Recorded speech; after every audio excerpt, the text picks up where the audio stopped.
Herren vere vi tykkum.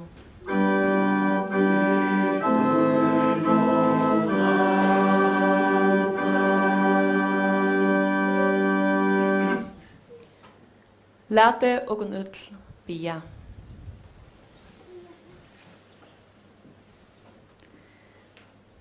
Herra var god, miskunnsame fægjur, og takka til at du leder og liva og i hese sæle tøyene, ta jeg kunne høyra tøyn heilige gledeboskap, kjenna godomlige og fægjerlige vilja tøyn, og suttja sånn tøyn Jesus Krist.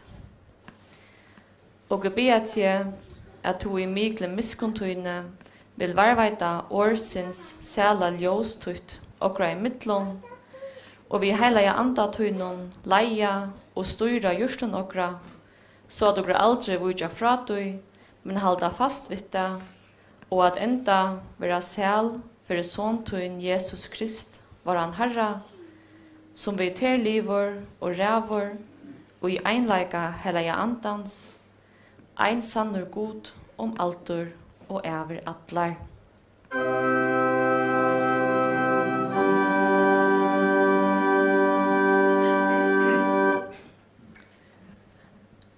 Lat du kan høyra Guds års vittnesbord om Guds varvarsle og løyve og deia.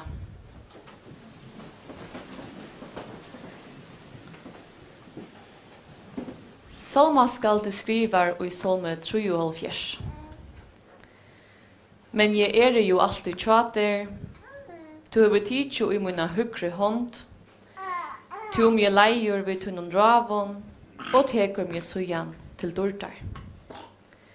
Kvinn hever jeg annars i himne, best jeg er tjater, lett jeg åtje i heimen.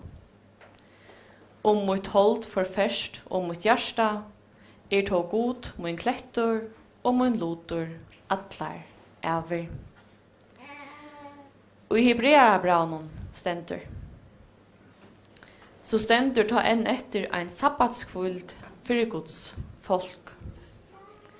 Tog at han som gynnsi hever inn til kvuld hansara, hever eisne sjolvur finnsi kvuld fra gjerningon søynon, ein så god fra søynon. Tog hever ikkje her verande sted, men noko søtja han komande. Og i fyrsta brevet Johannesar stendte såleis skriva. Elska vi tyker. Læt du elska hver annan, ty at kærleikjon av gode. Og ein og hver som elskar føddur av gode og kjenner god. Han som ikkje elskar kjenner ikkje god, ty at god kærleikje. Og i hæsson var Guds kærleikje åpenberavur okra i mittlån, god til sendt sånsyn hin einbarna og i heimon, for at okkur skulle liva vi han. Og i hæsson kærleikje. Ikkje at okkur elskar vi god, men at han elskar i okon og sendte sånsyn til å være båt for sinter okra. Amen.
Gåe tycker ull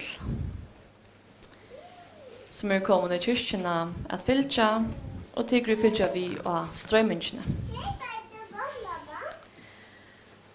Då vår anda just och i frie tullja manamorgonon och i det ber han till hans senasta kvultarsdag. Då vår morstan Thomasen var född 5. august 1933 och han andades manamorgonon 44 år gammal. Han var ett av ur Kvivik och var sonur Katrine och Jona Thomasen. Det var 5 syskon, Jona, Davor och 2 bror Thomas och Nina och Skärre. De 3 äldste nu färron. Nina tog i kyrkjene och det, och Skärre vigon av strömmingsne. Gåa Mari, Tigge be møttost og gjorde sko, og gifte seg i kyrkjene for 8,5 åren siden. Hetta var hin 4. august 1933. Tigge var oppleva nok godt saman, at giftast, at byggja hus, at ferast, at få bøtten, omme og abbabøtten, og langomme og langabbabøtten. Nok av tøygjørandeslige, som tigger var finnes vi, har tigger eisene gjørst saman. Nå bor Davor og Tjatnegare senaste tøyene, men hoast hetta har tigger vært nok saman. I 1935 kom Johan, og i 1975 kom Karl. Fra Tigenboen var papetikra Balsignaver, vi Svigerbøtnen, Ottvalde og Valborg. Og fra Tigen 4 vi 5 Appabøtnen, Morstan, Barbare, Siri, Marie og Hans Dava. Og Tigen 5 går i honom Tutje, Fitt, Langabbabøt, som dere høyre senter til i kyrkene her i dag.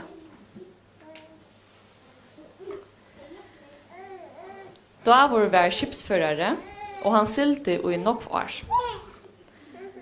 Åren til var føtter Karl, våre tiggeboer, Mari og Johan, ofta vid Dava og i skipet, tvers Nord-Europa somrarna.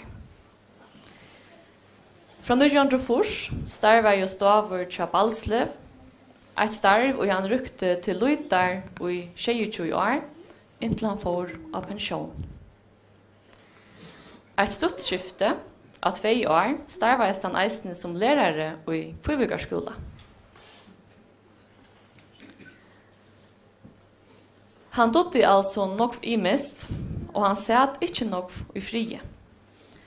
Han var a-menneske borster av, og var alltid tullja av foton. Tiger, Johan og Karl søtte mer at det kunne være helt stort lutt, så trøtter han kunne søtte ut, langt klokkan 8:30 av kvölde. Han kunde finna på att slå gräs klockan 6 om morgonen.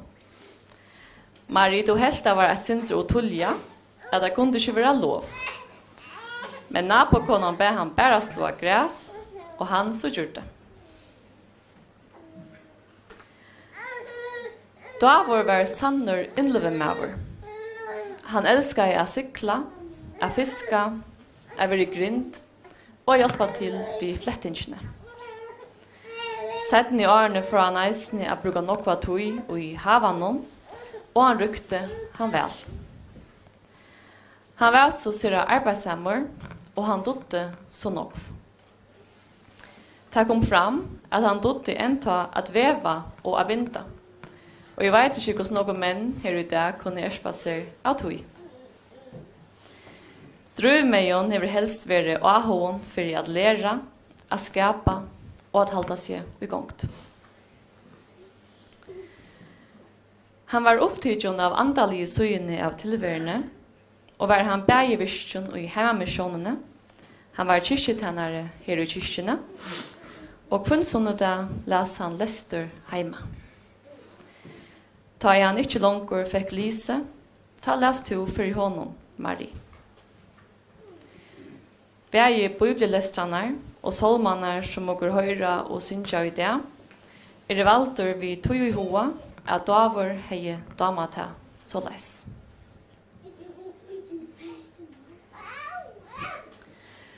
Gåa Davor, nå forstod henne etter herra sjukraløve.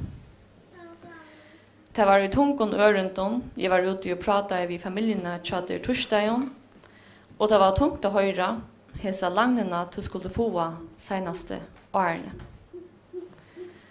Til ønsken ivi at du hever nok som var gå utje, og som så i opptildøyn, og hovast du i senastene ikkje vel kunne vise til i åren og verste, hever du eisene være gåver vi, og fyretøyne kære, og gjøngen løyve. Av matanen som tunne hverandre nå prate om det, tydelig at du var en god maver, en god batje, en god pape, verpape, appe, langappe og en god viner. Det som du har lagt ut i din familie, livet og vujer ut heimen, hovast du nå færen folton fra. Såleis det at hovast og elska vi ikkje i middelen noe langer, så det da hovast alt, og gjøgnon alt det som det var lagt og jøgon. Så start livet tiger og i fære nere, bæge vujere og i okra viron og i okra jurston.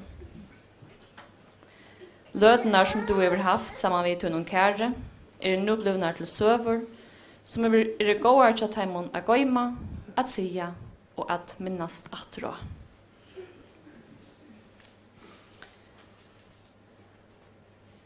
Seinaste ørende av salmonen som har sunnet av de talene, har vi mye eller ikke tog til førost og ta joa såleis.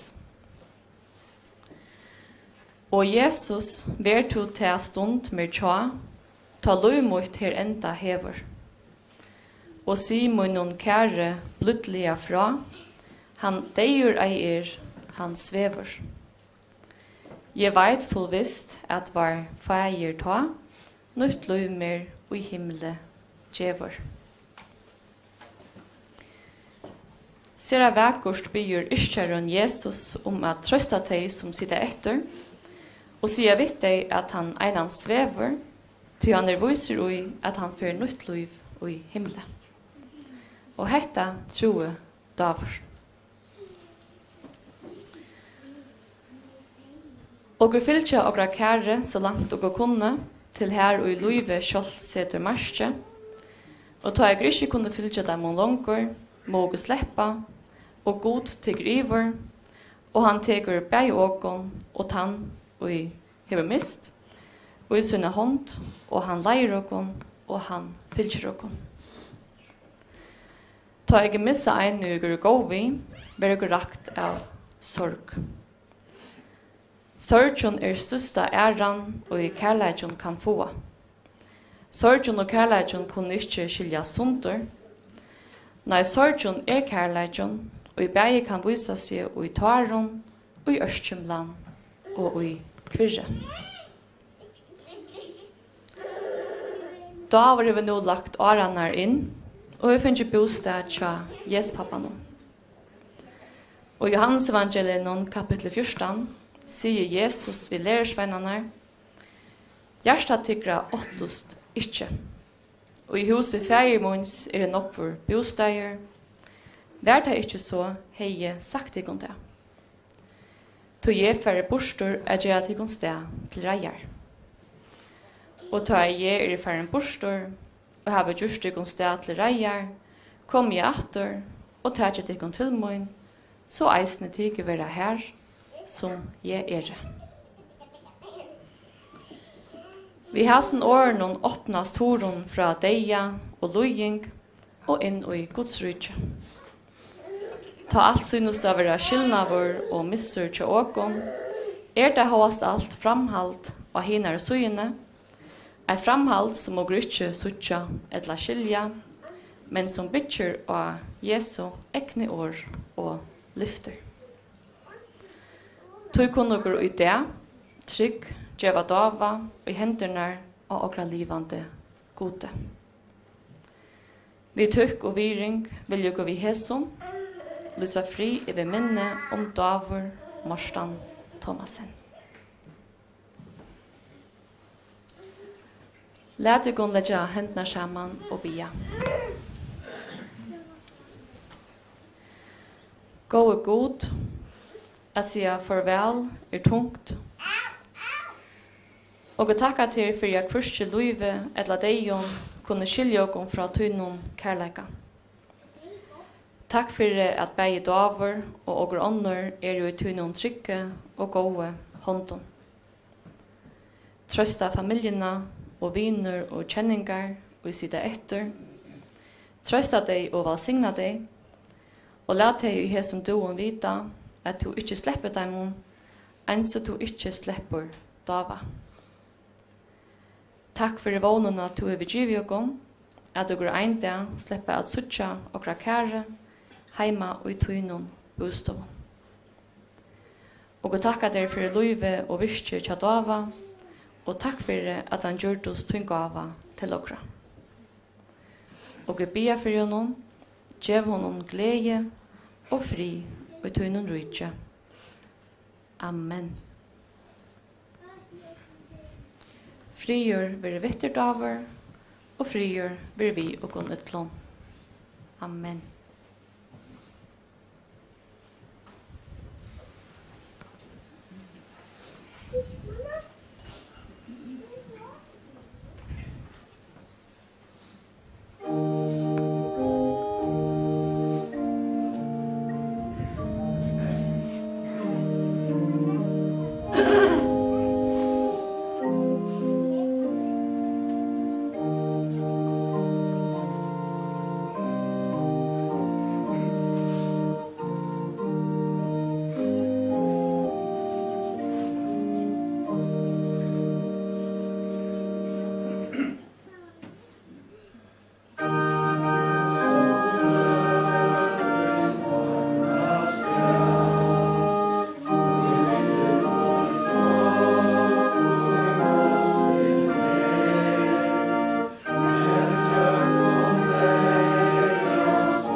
Jag ska vägna familjerna tacka för det sunda samkänsla nu dagar anda just.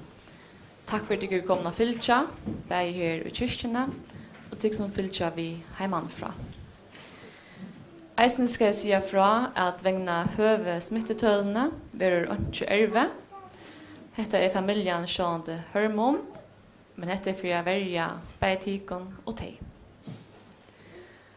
Og reisas nu og synsja Jesus til vår sjalargagen. Ta i somron liver, ver kistan born ut. Og bærerne kunne komme fram til kisten.